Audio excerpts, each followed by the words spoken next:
La journée commence différemment. On est lundi, il fait beau, les terrasses sont ouvertes, c'est super, la semaine commence mieux.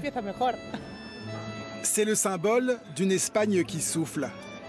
Depuis hier, bars et restaurants de Barcelone sont à nouveau ouverts.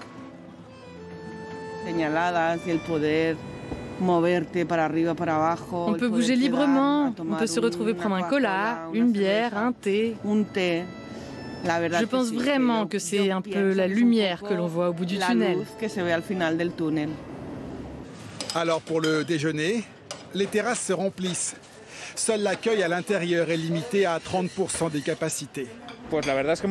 On est très heureux, nous voulions reprendre le travail et on espère retrouver le niveau d'avant, que nous puissions revenir à la normale et que tout soit à nouveau rempli. En Catalogne, piscines, théâtres, salles de concert et cinéma rouvrent aussi après plus d'un mois de fermeture. La circulation du virus a ralenti. Mais le couvre-feu reste en vigueur, tout comme le port du masque et la limitation des déplacements. Ces restrictions n'ont pas empêché le célèbre marché aux puces de Madrid d'accueillir des visiteurs. Une première depuis 8 mois, mais sous la surveillance des drones de la police municipale. Il ne faut pas baisser la garde. Message identique en Italie, où on décompte 50 000 morts, mais un nombre de nouvelles infections en baisse. Alors les courses de Noël à Rome sont encadrées pour éviter les attroupements. Si l'on compare avec les fois précédentes, il y a moins de monde, moins de touristes. Certains aimeraient qu'on arrête de parler du Covid, comme cette patronne de bar qui veut offrir un moment de sérénité. Il n'y a pas de sanctions pour les clients, mais je leur fais signe en montrant les affiches. Ici, on ne peut pas en parler. On ne peut pas faire de pronostics sur les prochaines mesures du gouvernement, le confinement ou non. On parle d'autre chose.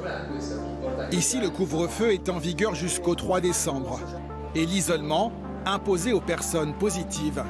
Cela concerne depuis ce week-end près de 4000 personnes supplémentaires après cette opération massive de tests dans le nord de l'Italie. L'autre pays européen le plus endeuillé, la Grande-Bretagne, va lui aussi alléger le confinement généralisé après 4 semaines. À partir de mercredi prochain, les gens pourront quitter leur domicile pour n'importe quelle raison et se rencontrer dans des espaces publics extérieurs, sous réserve de ne pas dépasser 6 personnes. Les cérémonies religieuses, les mariages, les sports de plein air pourront reprendre et les magasins, les soins de beauté, les salles de sport et le secteur des loisirs au sens large pourront rouvrir. En somme, un déconfinement mais avec des restrictions gérées plus localement. En attendant de débuter la vaccination, la Grande-Bretagne continue de dépister massivement. Un pays en Europe doit faire volte-face.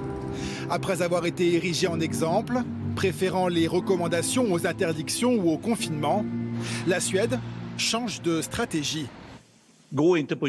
N'allez pas au gymnase, n'allez pas à la bibliothèque, ne dînez pas, n'organisez pas de fêtes, annulez. À partir d'aujourd'hui, les rassemblements publics de plus de 8 personnes sont interdits, comme la vente d'alcool après 22 heures. Des mesures inédites dans ce royaume de 10 millions d'habitants.